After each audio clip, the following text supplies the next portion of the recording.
சரியான முறையில் தண்ணி வந்து மழையும் ஒத்து உழைச்சிச்சுன்னா வந்து சாகுபடி நம்ம பண்ண முடியும். இல்லை மழையும் அதிகமாக பெஞ்சு தண்ணியும் வந்து கொண்டுச்சுன்னா விவசாயம் நிறைய இடத்துல பாதிப்பு. எப்படின்னு கேட்டால் தண்ணியே சில இடத்துல வடிய முடியாது, வடிகாலே கிடையாது இந்த ஊருக்கு வடிகால். அந்த தில்லைவளாகம் களத்தங்காறு இருக்குல்ல, அந்த புது களத்தங்காறு பழைய களத்தங்காறு அது எல்லாமே வந்து சுத்தமாக வந்து அடைச்சிட்டு கிடக்கு. நிறைய இந்த வெங்காய தாமரை கடலுக்கு தண்ணி போகிற இடத்துல அங்கெல்லாம் நிறைய இடத்துல மறைச்சி போட்டு மீன் குளம் குட்டையெல்லாம் வெட்டி தண்ணி கடலுக்கு போகிற அளவுக்கு இருக்கிறதுனால ஏற்று கிடக்கு. இந்த ஊருக்கு சரியான வடிகாலே கிடையாது. இந்த உதயமார்த்தாண்டபுரம் கீழக்காடு, உதயமார்த்தாண்டம் கீழக்காடு தான் ரொம்ப பாதிக்கும். இந்த தோழி செட்டியை குறிச்சி அந்த சிறுபனையூர் இந்த செந்தாமரக்கண்ணில் உள்ள தண்ணியெல்லாம் வந்து இந்த உதயமார்த்தாண்டபுரத்தில் வந்து இந்த வடிகால் அந்த புதாத்தில் வந்து அது நேராக கிளத்தங்காருக்கு சப்போர்ட்டாக போகிறது. அந்த ஆறு தண்ணி இழுக்க முடியாமல் அதுலேயும் அடைச்சிட்டு கிடக்கிறத விட்டு இங்கிட்டு இந்த கழனியார் இருப்பாரு. இந்த கழனியாரில் வந்து புதார் தண்ணி கொண்டு கழனியார் தண்ணி எல்லாம் கம்ப்ளீட்டாக உள்ள இங்கே வந்து இந்த நிலத்தை பாதிக்குது வந்து. அப்போ தண்ணி வடிகாலே கிடையாது நமக்கு வந்து. இந்த வடிகாலை யாரும் வந்து இது சொல்லிக்கிட்டு இருக்காங்க, எல்லாரும் செய்யணும்ட்டு. எங்கே செய்கிறாங்க? ஒருத்தரும் இது பண்ணல.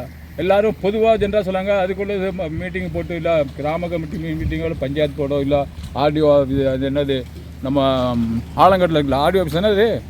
ஆமாம் ஆர்டிஓ தானே, ஆர்டிஓ வீடியோ ஆஃபீஸ் வீடியோ அவர்கிட்ட ஒரு ஆர்டிஓ மீட்டிங்லாம் நாங்கள் எல்லாரும் போயிருக்கோம். விவசாய சங்க தலைவர் நான்லாம் போயிருக்கேன், சொல்லியிருக்கோம். அந்த மாதிரி இந்த மத கட்டுறதுலாம் தண்ணி வெளியாத அளவுக்கு இருக்குது. அதை வந்து ஒரு டேன் வெளியில் வடியாமல் தூந்து போய் கிடக்கும்.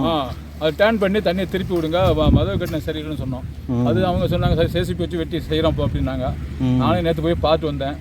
தண்ணியை ஒன்றும் இழுக்க மாட்டேங்குது, ஸ்லோவாக தண்ணி அந்த பக்கம் இந்த பக்கம் தண்ணி அப்படியே நிற்கிது தர லைட்டாக மூவ்மெண்ட் இருக்குது தர அது ஹெவியாக தண்ணி இருக்குது. அதை ஒட்டி தான் இங்கே தண்ணி ஏற்று வருது. இப்போ அந்த புதா தண்ணி கல்நீர் ஏற்று வருது. அதனால் விவசாயம் பண்ணுறது அது கஷ்டப்பட்டு எல்லாரும் விவசாயம் பண்ணுறாங்க. இங்கே யாரும் அவ்வளோ வசதி படைச்சவங்க யாரும் கிடையாது. எல்லாருக்கும் ஒரு 2 ஏக்கர் 3 ஏக்கர் 1 ஏக்கர் 4 மா 5 மா நிலம் இருக்குது, அது பண்ணுறாங்க. அதையும் உங்களால் படி சாவடி பண்ணி அவங்களுக்கு எடுக்க முடியுதில்ல. அவங்களுக்கு வந்து காவேரியில எல்லாம் தண்ணி எப்படி வருது? இல்லை காவேரியில் தண்ணி வர்றதை பற்றி தான் நமக்கு வந்து இப்போ நம்ம காவேரி போய் பார்க்கணும். நம்ம வந்து அங்கே போய் பார்த்து சொல்ல முடியாது. காவேரியில் வாட்ரு வந்து ஏதோ விவசாயத்துக்குன்னு உள்ள தண்ணியை திறந்து விட்றாங்க டேம்லேருந்து வீட்டுலேருந்து. இப்போ அதனுடைய கிளையாறுலேருந்து இங்கே வர்றப்போ வந்து இந்த கோரையாறு இந்த மரக்கா குறையாரு தண்ணி பாமணி யாரும் தண்ணி வருதுல்ல, அது தண்ணி வர தண்ணி அந்த தண்ணியிலேருந்து பின்ன அது சட்ரஸ் போட்டு அடைச்சி சைடில் மறுபடியும் அந்த வாய்க்கால் வழியாக அவங்க விட்றாங்க. அதாவது சில ஊருக்கு போய் சேருது கொஞ்சம் பாயிற மாதிரி இருந்தால், சில ஊருக்கு தண்ணியே போக மாட்டேங்குது. இப்போ நான் வந்து பாண்டிச்சேரியிலேருந்து நான் காரைக்கால் வழியாக நான் நாகப்பட்டினம் வழியாக வரப்போ இந்த நாகப்பட்டினம் எங்கிட்ட தாண்டி இந்த மேலப்படகை இந்த திருப்பூண்டி அந்த என்னது ஓடாச்சேரி இந்த ஏரியாலலாம் வந்து கொஞ்சம் தண்ணி கஷ்டப்படுறாங்க. தண்ணி எரிஞ்சு போயிடுது போல இருக்கு. அந்த உப்பு வளராக இருக்குமா? உப்பு அதான் அங்கே வந்து லேண்டு தானே, உப்பு லேண்டு தானே, கடலுக்கு தானே. கடல் தண்ணி அது ஏற்று வச்சோன்னா அது என்ன பண்ணும்? பின்னா அந்த லேண்டோட குவாலிட்டி கம்மியாகிடுது. அந்த மண்ணோட திறமை வீணாக போயிடும். அதை விட்டு தான் அது வந்து சரியாக இருக்க மாட்டேங்குது. அதனால இந்த போராட்டத்தில் தண்ணி வந்தால் இது கிளையில் தண்ணி வரும். அதை பார்த்து நம்ம ஏதோ பள்ளம் ஏதோ மோட்டு போங்களோ சில பேர் தண்ணி வந்தால் இன்ஜின் போட்டு இறக்கிறாங்க, இல்லைன்னா ஏதோ வடிகால் தண்ணி வந்தால் இறக்கலாம். அதுதான் அப்படி தானே ஓடுது நம்ம ஒரு கிராமம். நானும் 65 வயசு ஆகுது எனக்கும். 65 ஆகிட்டு அவங்களுக்கு என்ன 60 ரிட்டர்ட் ஆகிட்டு 4 வருஷம் ஆகுது. 4 வருஷமாக சாகுபடி பண்ணிட்டு இருக்கீங்களா? சுயமாக விவசாயம் பார்க்குறேன் வந்து.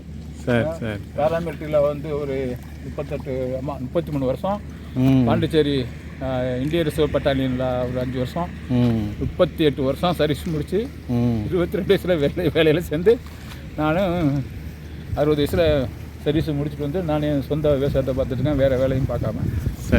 குழந்தைங்கள கல்யாணம் பண்ணி கொடுத்தாச்சு, 2 பிள்ளைங்க, இன்னொரு குழந்தைங்க கல்யாணம் பண்ணுங்க.